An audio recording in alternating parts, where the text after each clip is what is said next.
मोहब्बत करने वालों में ये झगड़ा डाल देती है। मोहब्बत करने वालों में ये झगड़ा डाल देती है।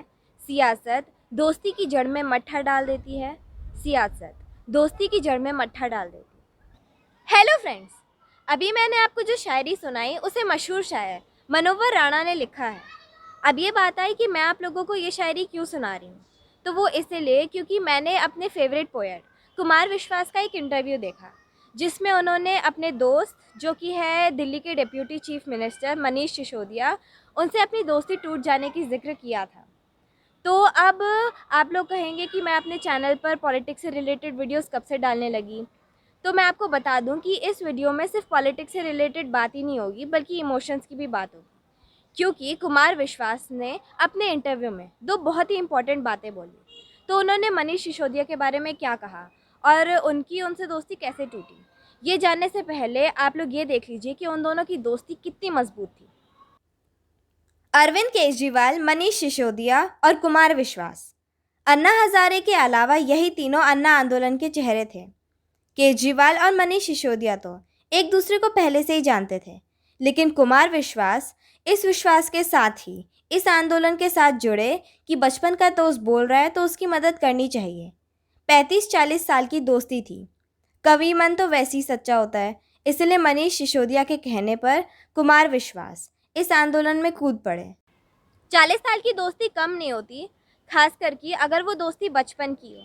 दोनों परिवारों का एक दूसरे के घर आना जाना लगा रहता हो और फिर बड़े होकर भी दोनों आसपास ही रहते हो। कुमार विश्वास और मनीष सिसोदिया दोनों गाजियाबाद के वसुंधरा इलाके में रहते थे। करप्शन के खिलाफ जंग में दोनों ने देश को अपने अपने तरीके से जगाने का काम किया था। लेकिन मनीष सिसोदिया दिल्ली के डिप्यूटी चीफ मिनिस्टर थे और कुमार विश्वास एक कवि। और जैसा कि आप लोग जानते हैं कि सियासत दोस्ती की जड़ में मट्ठा डाल देती है, वैसे ही यहाँ पर सत्ता की वजह से इन दोनों की दोस्ती खराब हो गई। और जैसे कहते हैं ना कि सरस्वती और लक्ष्मी एक साथ नहीं रहती, वैसे ही सियासत और साहित्य एक साथ नहीं रहते। तभी तो इन लोगों की दोस्ती एक ही झटके में टूट गई। मेरी मैरिज एनिवर्सरी थी 23 दिसंबर को, और जैसा कि तरुण बता रहा है कि मैरिज एनिवर्सरी का हमारे यहाँ एक वो है कि सारे दोस्त आ गए, बचपन के सब दोस्त आ गए। तो मेरे एक बचपन के दोस्त, नाम तो क्या लूँ, आप पहचान जाएंगी, वो भी सपत्नी का है। तब ये बातचीत, वो अकेला ही था उस दिन और कोई आया नहीं था, या जा चुके थे, हाँ जा चुके, 2 लोग जा चुके थे, वही बचा था। हम खाना खा रहे थे, तो मैंने उससे पूछा कि यार ये झगड़ा हो क्यों रहा है हम में अब। पहले तो नहीं होता था, किसी भी बात पे आंदोलन करते थे तब भी नहीं होता था, पार्टी बनाई तब भी नहीं होता था, पहली सरकार आई तब भी नहीं होता था। अभी ऐसा क्यों होने लगा है कि हमारे विचार अलग अलग होने लगे हैं और इतना बढ़ने लगा है कि बर्दाश्त नहीं करेंगे। तो उसने मुझसे पूछा कि तू बता क्यों होने लगा है। तो मैंने उसको कहा, ऐसे जैसे ये रखा है, ऐसे मोबाइल रखा हुआ था, तो मैंने मोबाइल उठा के ये कहा कि मुझे ऐसा लगता है कि अब तुम दोनों के पास ताकत है, तो तुमने ये चीज उठा ली और ये कह दी है कि नहीं देते, मेरी है ताकत है। तो वो खाना खाते खाते बोला, यही समझ ले। तो मेरी पत्नी जो है वो खीर खा रही थी, उसकी चम्मच आधे रास्ते में रह गई, उसकी वाइफ भी सामने बैठी थी। तो मेरी वाइफ ने कहा कि भैया ताकत, पर ताकत तो सदा नहीं रहती। तो उसने खाते खाते बोला, पर भाभी जी अभी तो है। जैसे उसने बोलने की कोशिश की, मेरी पत्नी, मैंने कहा शांत, शट अप, कोई बात नहीं, खाओ खीर खाओ, बहुत सही कह रहे हो तुम। फिर मैं बाहर छोड़ने गया, मैंने अपनी पत्नी से कहा ये आखिरी मुलाकात है। उसने कहा नहीं नहीं ऐसा नहीं है, आप दोनों को नाराजगी है, ऐसा कुछ नहीं है।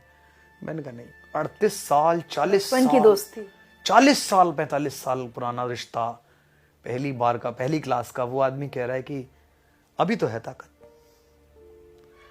तो मुझे लगा कि ये क्या है, तो मुझे लगा कि वो जो है साहिर का, ये दुनिया अगर मिल भी जाए तो क्या है, अगर इस रिश्ते का सौदा करके दूसरी किसी पार्टी में जाके कुछ कर भी लिया जाए, कुछ और करा जाए, तो उससे फ़ायदा क्या होगा, मनुष्यता का क्या फ़ायदा होगा, मेरा क्या फ़ायदा होगा, कवि कुमार विश्वास को क्या मिलेगा, इन्हें क्या नुकसान होगा।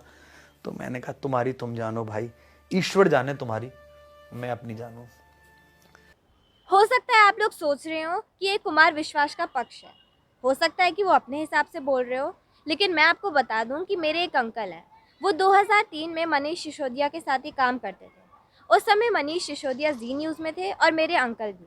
तो उन्होंने बताया कि मनीष सिसोदिया ठीक उसी तरह बोलते थे जिस तरह कुमार विश्वास ने बताया, बिल्कुल उसी स्टाइल में। तभी तो मनीष सिसोदिया ने भी इस बात से इनकार नहीं किया, क्योंकि कहीं ना कहीं वो भी जानते थे कि ठीक वैसा ही हुआ था। वैसे इस इंटरव्यू में कुमार विश्वास ने एक और बहुत बड़ी बात कही है, जिस पर हमें गौर करना चाहिए और फिर उसके बारे में सोचना चाहिए। तो हम ट्रांजिशन पीरियड के लोग हैं, संक्रांति काल के, ना तो नए बचे हैं ना पुराने बचे हैं। और संक्रांति काल के जो लोग हैं उन पे ज़्यादा प्रेशर होता है। दो पाइप जहाँ जुड़ते हैं उसके बीच में जो वॉल्व आता है ना, उस पर सबसे ज़्यादा प्रेशर होता है, बाकी दोनों पाइप में तो आराम से बहता रहता है। तो 70 से पहले का जो पाइप था जिसमें रिश्ते ही रिश्ते हुआ करते थे, वो एक स्मूथ था। अब उसके बाद ये 90 2000 के बाद का जो पाइप है जिसमें रिश्ता है ही नहीं, पैसा, ताकत, ये सब रिश्ता है, PR जिसे कहते हैं, है ना। दलाल जो हैं वो डिजास्टर मैनेजर्स कहलाने लगे हैं। वैसे कुमार विश्वास जी ने ये बात तो बिल्कुल सही कही कि आजकल रिश्तों पर रुपया हावी हो गया है।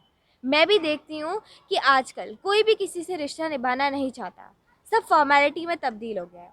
कोई भी किसी के घर जाना पसंद नहीं करता, और जाते भी हैं तो मजबूरी में, वरना तो ना किसी को किसी के घर जाना पसंद है और ना किसी का अपने घर आना।